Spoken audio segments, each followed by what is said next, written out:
আয়নীকরণ শক্তিটা কি? আয়নীকরণ শক্তি হলো কোনো একটি মৌল গ্যাসীয় বা বিচ্ছিন্ন অবস্থা রয়েছে, ওই মৌলের সর্বশেষ কক্ষপথের যে ইলেকট্রনটা আছে ওই ইলেকট্রনটাকে আমি অসীমে স্থানান্তর করব।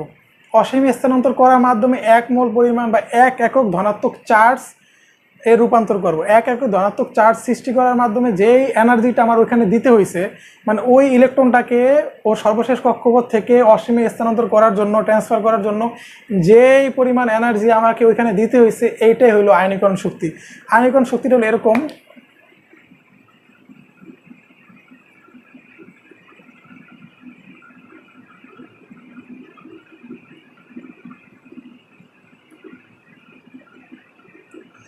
সোডিয়ামের ক্ষেত্রে যদি আমি করি, সোডিয়ামের আয়নীকরণ শক্তিটা কীভাবে? সোডিয়ামের আয়নীকরণ শক্তি হলো সোডিয়ামের শেষ কক্ষপথে যে ইলেকট্রনটা আছে এই ইলেকট্রনটাকে যদি আমি অসীমে স্থানান্তর করি, আমি এটাকে অসীমে পাঠাইলাম, অসীমে পাঠানোর জন্য যেই পরিমাণ এনার্জিটা আমার এখানে দিতে হবে, যেই এনার্জিটা দেওয়ার মাধ্যমে আমি এই ইলেকট্রনটাকে অসীমে পাঠাতে পারবো, এইটাকে বলা হয় আয়নীকরণ শক্তি।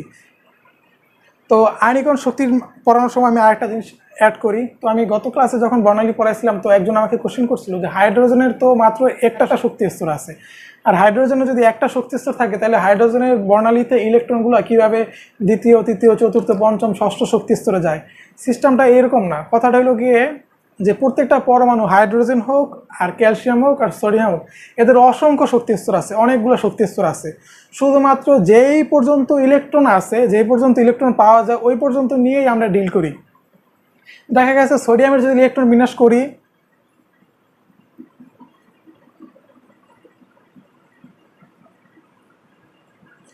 সোডিয়ামের ইলেকট্রন বিন্যাসে দেখা যায় ওর ইলেকট্রন 3s পর্যন্ত শেষ হয়ে যায়। অর্থাৎ যেহেতু সোডিয়ামের ইলেকট্রন 3 নাম্বার পর্যায় পর্যন্তই আসে, এই জন্য আমরা বলি যে সোডিয়ামের পর্যায় 3, কিন্তু আসলে সোডিয়ামের পর্যায় 3 না, সোডিয়ামের পরবর্তী আরও অনেক পর্যায় আছে। যে পর্যন্ত ইলেকট্রন পাওয়া যায় ওই পর্যন্ত নিয়েই আমরা আসলে কাজ করি বা ডিল করি বা বলে থাকি। তো এখন এই সোডিয়ামের শেষ ইলেকট্রনটা, 3s ইলেকট্রনটাকে আমি অসীমে পাঠাবো। অসীমে বলতে কোথায়? এমন একটা জায়গায়, অসীমে বলতে এমন একটা জায়গায় আমি এই ইলেকট্রনটাকে আমি এমন একটা জায়গায় স্থানান্তর করব, মানে এমন একটা, এই সোডিয়ামের নির্দিষ্ট যে কোনো একটা শক্তি স্তরে পাঠাবো। সোডিয়ামের যে শক্তি স্তরের পাঠানোর পরে এই নিউক্লিয়াসের সাথে যে সোডিয়ামের ইলেকট্রনের যে শেষ কক্ষপথের ইলেকট্রনের যে একটা স্থির বৈদ্যুতিক আকর্ষণ বল ছিল, এই স্থির বৈদ্যুতিক আকর্ষণ বলটা আর থাকবে না। অর্থাৎ এই ইলেকট্রনটাকে আমি যদি এইখানে ট্রান্সফার করি, তাহলে দেখা গেল এদের মাঝখানে দূরত্বটা অনেক বেড়ে গেল। তো দূরত্বটা বাড়তে বাড়তে এমন একটা পর্যায়ে আসবে যে দূরত্বর সর্বোচ্চ হবে, যার ফলে আকর্ষণ বলের মান 0 বা 0-র কাছাকাছি চলে আসবে। যখনই আকর্ষণ বল 0 হয়ে যাবে তখনই মনে করা হবে যে এই ইলেকট্রনটা অসীমে অবস্থান করছে। অর্থাৎ এর সাথে, এই ইলেকট্রনের সাথে সোডিয়াম বা যে কোনো পরমাণু কেন্দ্রের সাথে ওই স্থির বৈদ্যুতিক যে আকর্ষণ বলটা ছিল ওইটা নাই, ওইটা এখন 0-র কাছাকাছি। একটা ইলেকট্রনকে তো আমি এখান থেকে ইচ্ছা করলে এখানে পাঠিয়ে দিতে পারবো না। আমি যদি বলি যে ইলেকট্রনটা এখান থেকে তুমি অসীমে চলে যাও, তাহলে তো ইলেকট্রন অসীমে চলে যাবে না। এই ইলেকট্রনটাকে যেহেতু আমার সর্বশেষ শক্তি স্তর থেকে অবশ্যই সরাই নিতে হবে, মানে কি অপহরণের মতো, এখান থেকে আমি এটাকে সরাই ফেলবো। তো সরাই ফেলার জন্য আমার বাইরের থেকে একটা এনার্জি দিতে হইতেছে। যেই এনার্জিটা দিলে ইলেকট্রনটা এখান থেকে স্থানান্তরিত হয়, ট্রান্সফার হয়ে অসীমে চলে যায়, ওই এনার্জিটা হলো আয়নীকরণ শক্তি। আর আমরা বোর মডেলে জানি, বোর মডেলে পড়ছিলাম যে ইলেকট্রন যদি নিম্ন শক্তি স্তর থেকে উচ্চ শক্তি স্তরে, নিম্ন শক্তি স্তর থেকে যদি উচ্চ শক্তি স্তরে স্থানান্তরিত হয় তাহলে শক্তি শোষণ করে। তার মানে অবশ্যই এই ইলেকট্রনটাকে যদি আমি উচ্চ শক্তি স্তরে পাঠাতে চাই তাহলে আমাকে এখানে বাইরে থেকে এনার্জি দিতে হবে। আর যেই এনার্জিটা দেওয়ার প্রয়োজন হয় বা যে দেই, ওইটাকে বলা হয় আয়নীকরণ শক্তি। তো যেহেতু ইলেকট্রনটাকে আমি এখান থেকে এখানে পাঠাইছি, অর্থাৎ বোর মডেল অনুযায়ী শক্তি শোষণও করছে, সুতরাং কি বলা যায় যে বাইরে থেকে যেহেতু আমি তাপ দিছি, তাপ শোষণ করছে, সুতরাং বলা যায় আয়নীকরণ শক্তি বা আয়নীকরণ বিভব একটা তাপহারী প্রক্রিয়া। বাইরে থেকে তাপ শোষণ করছে, শোষণ করে ইলেকট্রন উচ্চ শক্তি স্তরে স্থানান্তরিত দিয়েছে, সুতরাং আয়নীকরণ বিভব একটি তাপহারী প্রক্রিয়া। আমি বলছি সোডিয়ামের সর্বশেষ কক্ষপথে ইলেকট্রনটা যদি অসীমে স্থানান্তর করে 1 মোল ধনাত্মক চার্জে রূপান্তর করি, অর্থাৎ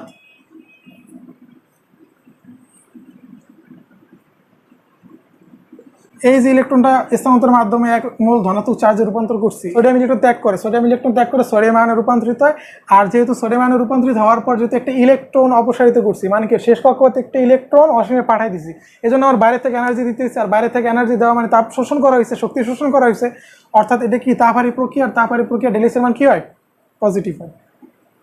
আর এই যে প্রথমে যে ইলেকট্রনটা আমি অপসারণ করছি অসীমে, এইটা হলো সোডিয়ামের ক্ষেত্রে প্রথম আয়নীকরণ এনার্জির মান, অর্থাৎ IE1। তারপর সোডিয়াম আয়ন থেকে যদি আমি আরেকটা ইলেকট্রন অসীমে স্থানান্তর করতে চাই, সোডিয়াম আয়ন থেকে একটা ইলেকট্রন অসীমে স্থানান্তর করার জন্য আমার সোডিয়াম ডাবল আয়ন পাওয়ার কথা, কিন্তু দেখা গেল সোডিয়াম আয়ন ইলেকট্রন বিন্যাস করলে 1s2 2s2 2p6 3s0 দেখা গেল কি নিষ্ক্রিয় গ্যাস বা ইনার্ট গ্যাস গঠন কাঠামো লাভ করছে। তার মানে কি সোডিয়াম আয়নের স্ট্রাকচারটা সোডিয়াম প্লাসের ইলেকট্রন বিন্যাসের ওর যে গঠনটা বা ইলেকট্রন বিন্যাসটা ওর কাছাকাছি যে নিষ্ক্রিয় গ্যাস আছে নিয়নের গঠন আকৃতি লাভ করছে। এখন যদি আমি এইটা থেকে আয়নীকরণ শক্তি দ্বিতীয়বারের জন্য বাই করতে চাই, এটার গঠন হলো আয়নীকরণ শক্তির মানটা কি বেশি হবে না কম হবে? অবশ্যই বেশি হবে। কারণ কি বেশি হওয়ার কারণ হইল গিয়া এটা এখন অবস্থা, এটার গঠন কাঠামো সম্পূর্ণ নিয়নের গঠন কাঠামো হয়ে গেছে, মানে এটা নিষ্ক্রিয় গ্যাস। আর আমরা জানি নিষ্ক্রিয় গ্যাস সমূহের অরবিটালগুলো সম্পূর্ণরূপে পূর্ণ থাকে, এই অরবিটালগুলোর স্টেবিলিটি বেশি, আর যে অরবিটাল যত বেশি স্থিতিশীল সেটি ভাঙার জন্য তত বেশি এনার্জি দেওয়া লাগে। এই জন্য সোডিয়াম দেখা গেল আমার 496 দিলেও সোডিয়াম যদি আয়ন থেকে যদি আরেকটা ইলেকট্রন অপসারণ করাইতে চাই তাহলে প্রায় 4665 কাছাকাছি চলে যাবে, মানে এনার্জির মান অকল্পনীয়ভাবে অনেক বেড়ে যাবে, মানটা অর্জন করা আসলে সম্ভব না। এই জন্য সোডিয়ামের প্রথম আয়নীকরণের বিভবের মান সর্বদা দ্বিতীয় আয়নীকরণ বিভবের মান অপেক্ষা কি হয়? ছোট হয়। এটা হলো সোডিয়ামের থেকে আমি তুলনা করলাম। এখন আমি একই পর্যায়ে একই গ্রুপের থেকে আলোচনা করি। এবার যদি আমি আয়নীকরণ বিভবটা একই পর্যায়ের বাম থেকে ডানে গেলে কি হয়? আমরা জানি একই পর্যায়ের যদি বাম থেকে ডানে যায় তাহলে পারমাণবিক সংখ্যা বৃদ্ধি পায়, আর পারমাণবিক সংখ্যা বৃদ্ধি পাওয়ার সাথে সাথে এদের যে ইলেকট্রনগুলোর সাথে এর কেন্দ্র বা নিউক্লিয়াসের সাথে যে স্থির বৈদ্যুতিক আকর্ষণ বলগুলো আছে এটা কি ক্রমান্বয়ে বাড়তে থাকে, অর্থাৎ একই পর্যায়ের বাম থেকে ডানে গেলে আয়নীকরণ শক্তির মান বৃদ্ধি পায়, আর একই গ্রুপের উপর থেকে নিচে গেলে আয়নীকরণ বিভবের মান হ্রাস পায়। এখন বৃদ্ধি পায় আর হ্রাস পায় এটা তো আমি জানলাম, কিন্তু কিভাবে বৃদ্ধি পায় বা হ্রাস পায় এটা তো আমার একটা জানার বিষয় আছে, যে একই গ্রুপে বাম থেকে ডানে গেলে পারমাণবিক সংখ্যা বৃদ্ধির সাথে সাথে আকর্ষণ বল বৃদ্ধি পেয়ে কীভাবে বৃদ্ধি পাইল আয়নীকরণ বিভবের মান? যদি আদান-দ্বয়ের গুণফলের তাদের ক্রিয়াশীল বলের সমানুপাতিক, অর্থাৎ এইখানে আয়নীকরণ পরমাণুর পারমাণবিক সংখ্যা যত বাড়ে ওদের নতুন করে শক্তি স্তর সৃষ্টি হয় না, সংখ্যা বাড়ার সাথে সাথে এদের আদান বা চার্জের পরিমাণ ক্রমান্বয়ে বাড়তেছে, অর্থাৎ আদান বা চার্জের পরিমাণ বাড়ার মানে কি আকর্ষণ বলটা বাড়তেছে। যেহেতু আকর্ষণ বল বাড়ে একটা জায়গায় যেখানে আকর্ষণ বলের মান অনেক বেশি আর একটা জায়গায় যেখানে আকর্ষণ বলের মান অনেক কম, এখন যদি আমি ওইখান থেকে কারো সেপারেট করতে যাই বা ভাঙতে যাই তাহলে কোন ক্ষেত্রে আমার এনার্জির মান বেশি দিতে হবে? যেখানে আকর্ষণ বল তীব্রভাবে আসে ওইখানে ভাঙতে গেলে তো আমার এনার্জি বেশি দিতে হবে, আর যেখানে এনার্জির আকর্ষণ বল কম ওইখানে তো সামান্য এনার্জি প্রয়োগ করলে বন্ধনটা ভেঙে যাবে। এই জন্য একই পর্যায়ের বাম থেকে ডানে গেলে আয়নীকরণ শক্তির মান বাড়ে। আর একটা সিস্টেম আছে, ধরা যাক আমি একটা বাসায় গেলাম, একটা বাসায় গিয়ে দেখলাম ওই বাসার একটা বাচ্চাই আছে। এখন যদি যেমন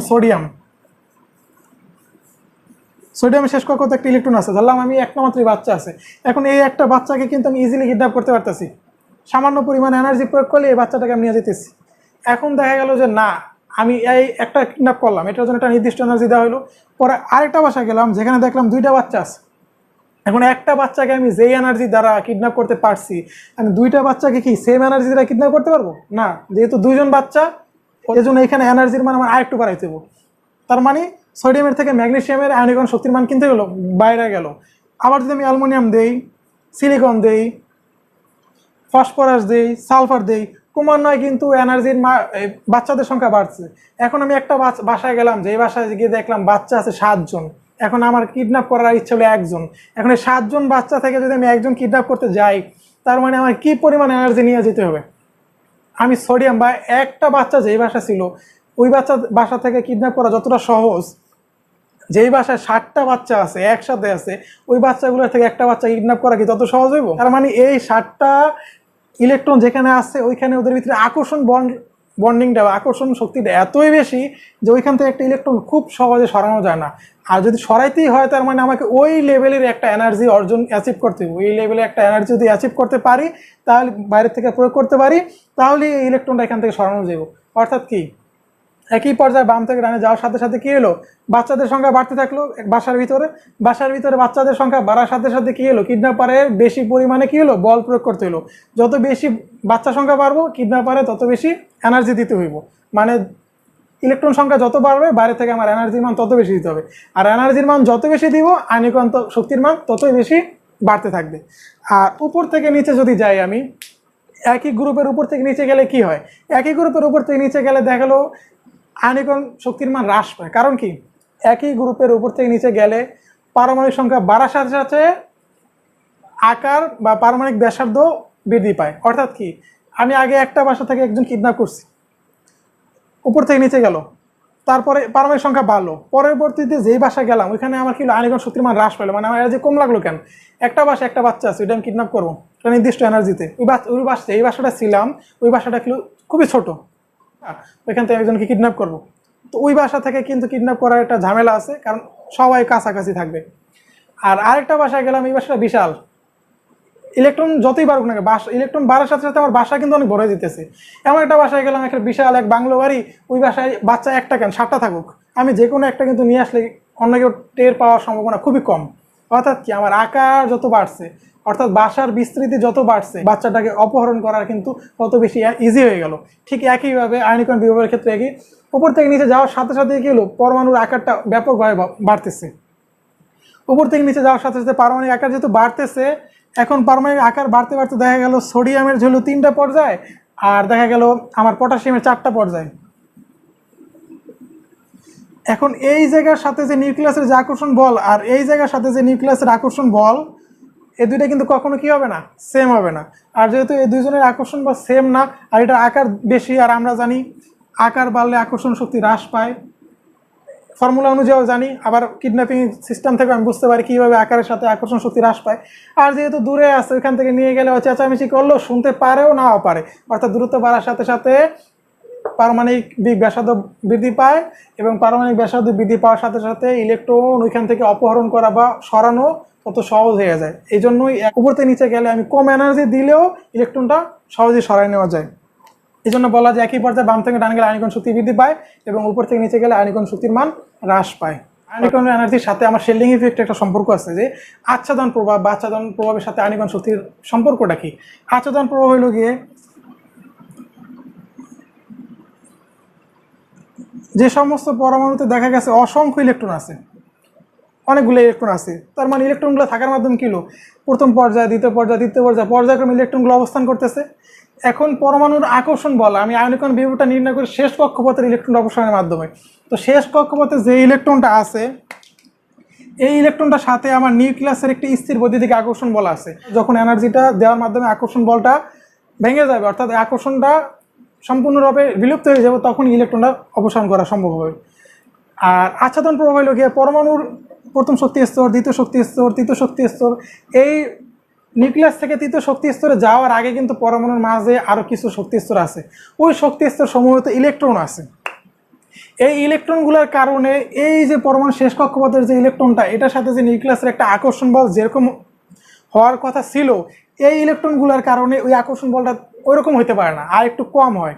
অর্থাৎ যে কোনো পরমাণুর মধ্যবর্তী শক্তি স্তর ইলেকট্রনগুলোর প্রভাবে যদি সর্ববহিষ্ঠ শক্তি স্তরের ইলেকট্রনের সাথে নিউক্লিয়াসের আকর্ষণ শক্তি হ্রাস পাইতেছে, যে প্রক্রিয়াটা, এটাই হলো আচ্ছাদন প্রক্রিয়া। অর্থাৎ দেখা গেল কি, এই আচ্ছাদন বা শেল্ডিং ইফেক্টের কারণে কিন্তু আমার নিউক্লিয়াসের সাথে সর্বশেষ কক্ষপথে ইলেকট্রনের আকর্ষণ শক্তি হ্রাস পাইতেছে। আর যেহেতু হ্রাস পাইতেছে, আয়নীকরণ বিভবের মানটা কি হইতেছে, কমে যেতেছে। আকর্ষণ কম, অল্প এনার্জি দিলে এটা ভেঙে যাবে, ভেঙে অসীমে চলে যাবে। এই জন্য শেল্ডিং ইফেক্টের মান যত বাড়ে, আয়নীকরণ শক্তির মান তত কমে। নাইট্রোজেন অক্সিজেন দুইজনই 2 নম্বর পর্যায়ে অবস্থিত। 2 নম্বর পর্যায়ে অবস্থিত মৌলগুলোর একই পর্যায়ে আমি বলছি যে একই পর্যায়ে আছে, একই পর্যায়ে বাম থেকে ডান গেলে আয়নীকরণ শক্তির মান বাড়ে, উপর থেকে নিচে গেলে কমে। কিন্তু শুধুমাত্র এই নাইট্রোজেন, অক্সিজেন, আবার বেরিলিয়াম, বোরন, এই দুইটার মাঝখানে ডিফারেন্স আছে। বেরিলিয়াম ও বোরনের ক্ষেত্রে আয়নীকরণ শক্তির মান স্বাভাবিক যেটা হওয়ার কথা, না হয় উল্টাটা হয়। ঠিক একইভাবে অক্সিজেন এবং নাইট্রোজেনের ক্ষেত্রে আয়নীকরণ বিভবের মানটা স্বাভাবিকভাবে যেরকম হওয়ার কথা ছিল তা না হয়ে তার উল্টাটা হয়। উল্টাটা হলো তাদের ইলেকট্রন বিন্যাস। নাইট্রোজেনের ইলেকট্রন বিন্যাসে দেখা গেল কি, অর্ধপূর্ণ পি অরবিটাল রয়ে গেছে, আর অক্সিজেনের ইলেকট্রন বিন্যাসে দেখা গেল কি, অর্ধপূর্ণ না।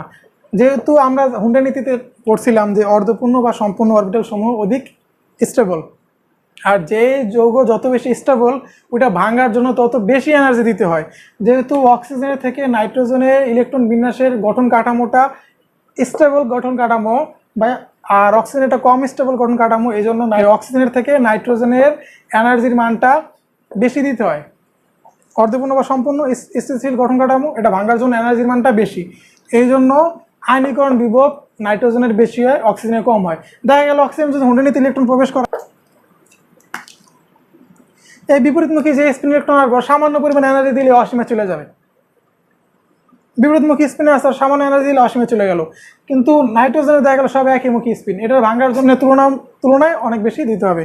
এই জন্য দেখা গেল কি একই পর্যায়ের বাম থেকে ডানে যাওয়া সত্ত্বেও অক্সিজেন অপেক্ষা নাইট্রোজেনের আয়নীকরণ বিভবের মান বেশি। সামারি হলো কি আমার পর্যায়বৃত্তি ধর্মের সামারি হলো কি একই পর্যায়ে একই পর্যায়ে যদি বাম থেকে ডানে যাই, বাম থেকে ডানে যাওয়ার সাথে সাথে আমার আয়নীকরণ শক্তির মান বৃদ্ধি পায়। আর আয়নীকরণ শক্তির মান বৃদ্ধি পেলে কি হয়, শেল্ডিং ইফেক্ট হ্রাস পায়, আচ্ছাদন প্রভাব হ্রাস পায়, পরমাণুর আকারও কি হয়, হ্রাস পায়, ইতিমধ্যে যা আমি বর্ণনা করছি। আর একই গ্রুপের উপর থেকে নিচে যদি যাই, উপর থেকে নিচে গেলে পারমাণবিক আকার বৃদ্ধি পায়, আর পারমাণবিক আকার বৃদ্ধি পাওয়ার সাথে সাথে আয়নীকরণ শক্তির মান হ্রাস পায়। আর আয়নীকরণ শক্তির মান যদি হ্রাস পায়, শেল্ডিং ইফেক্টের মান কি হয়, বৃদ্ধি পায়। এই ছিল আমার আজকের আলোচ্য বিষয়। তো সবাই ভালো থাকো, আসসালামু আলাইকুম।